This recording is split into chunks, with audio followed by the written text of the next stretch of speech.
What's going on there, YouTube? It's Gores here, getting back into Master Duel with the swing things thanks to Kashtira's release. This is going to be my blind second Kashtira list. I have a bunch of other variants that you guys are going to be able to check out on the channel, so let's just get into this one. So first off, we have our 3 Maxis and 3 Ash Blossoms for our hand traps. This deck doesn't really need a lot of hand traps. You'd prefer to just board break and call it a day. Next up, we have 3 Kashtira Rise Heart. This is just a super strong extender that we never really had with this package. When Kashtira came out initially, we didn't really have this. We had to wait for a Rise Heart to come out. Since we don't have a Rise Heart, though, we do get to just play Diablosis Turbo, which has been super fun, just banishing off my opponent's Kit Kalos. I just had a game against Tearlament. I'm going to put that replay at the end of this video, so make sure you guys check that out. I just de-shifted them, made this, banished their Kit Kalos, and they just scooped it up. Next up, we are playing the 2 D-Shifters in the main. Our deck doesn't really care about D-Shifter. In fact, it benefits off of it. So it's a very powerful card, so we're definitely going to play it, especially going second so that we don't lose to Tearlament as consistently. Next up, we have the 2 Kashtira Fenrir, 3 Unicorn, and 2 Kashtira Ogre. Ogre is mostly just filler for now. He's just one of the best level 7 extenders that we can play. Next up, we have 3 copies of Dark Hole just to break boards more consistently and also get cards like Nightmare Corruptor Ibli off of our own board so that we can special summon our Kashtiras. Then we have 3 copies of Dark Ruler No More. We just get to break every combo deck's board in this format, which just makes it super helpful against decks like Dragon Link or decks like Tearlament.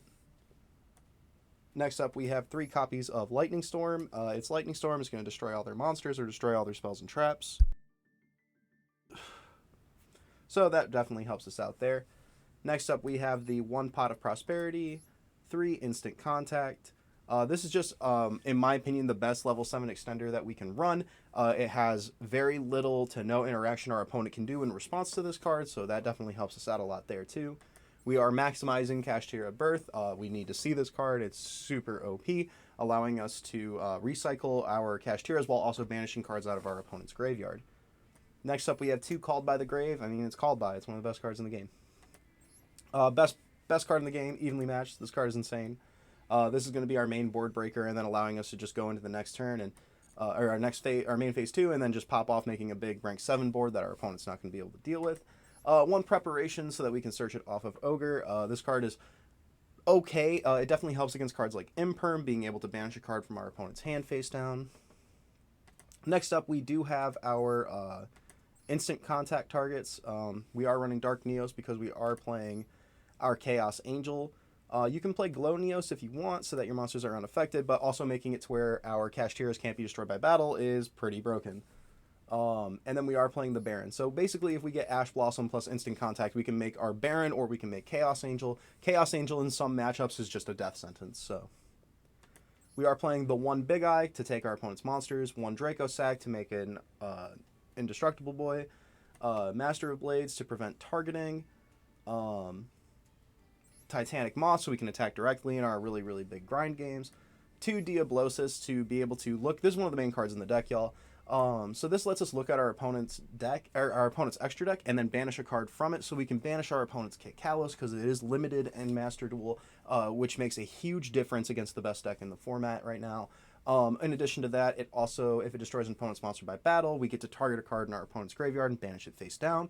Super relevant. And then if a card our opponent owns or in their possession is banished face down while you control him, you can banish cards from the top of their deck equal to the number of their banished face down cards. I've actually killed people with this when this card was legal in the TCG, so I'm really excited to have it in Master Duel. Next up, we do have 1 Dark Armed.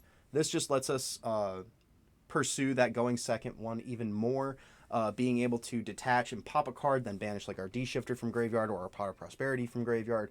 Also keep in mind that its destruction effect is not a once per turn, so sometimes we can just summon 3 level 7s, pop 3 cards on our opponent's field, so very, very important there. Next up, we are playing 3 copies of Kashtira Shangri-La. We are playing Pot of Prosperity, so sometimes we need to banish this. Other times this card is so good in the grind game because it can just detach to save itself and then make Zeus if we need to. And then the last card in the extra deck being Zeus. So yeah, that's the deck. Let's draw some sample hands so you guys can see how it plays. This right here can lead to some craziness, and then our 6th card being that. this right here, again, breaking boards and just preventing our opponent from playing. We can destroy all their spells and traps and all their monsters, drop Ogre, search the trap, summon Ash Blossom, Synchro 10 into our Baron, or Synchro 10, and yeah, Synchro 10 into Baron. We can't make the Chaos Angel with Ogre.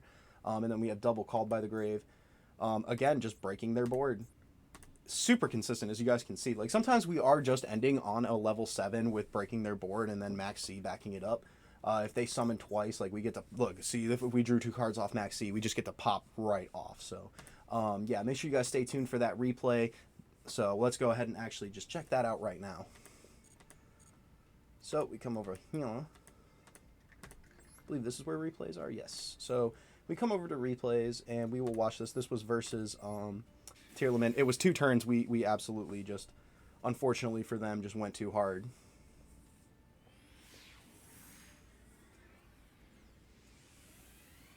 So they do have the pretty Aqua Field, which is nice. We open D-Shifter, which is an FTK against Tearlament sometimes. So our opponent is going to summon out the Diviner, and then we are just going to chain our D-Shifter here. And then, thanks to that, our opponent has to banish one of their Keldos or Mudoros. So now they're just in a super sticky position. So we end up drawing our Kashtira Fenrir here. This is definitely my first game with the deck in a long time, and I haven't played this version in a while. I'm used to summoning a Rise Heart. But we did get the Ash Blossom here, and then, honestly, instead of banishing here, we probably should have waited till we made the Shangri-La, but then I was thinking to myself, if we just make Diablosis here and banish their Kit Kalos, they kind of just sort of lose. Like, most of the time, Tearlament can kind of recover from D-Shifter and go into the next turn and be like, okay, if I didn't get OTK'd, maybe I can do something. But here we just Diablosis, we banish the Kit Kalos out of their extra deck, and then we get to banish those cards off the top of their deck, and they just scoop it up just like that. So the deck is super fun and can clearly compete against Tearlament. So I really hope you guys try this deck out. If you guys want to see some other builds, I got a bunch of ideas coming for Kashtira. So make sure you guys stay tuned for that. Make sure you guys stay tuned for some live streams of me just playing the deck. Make sure you guys like, comment, and subscribe. Go check out Main Phase Sleeves. This is Gores, signing off.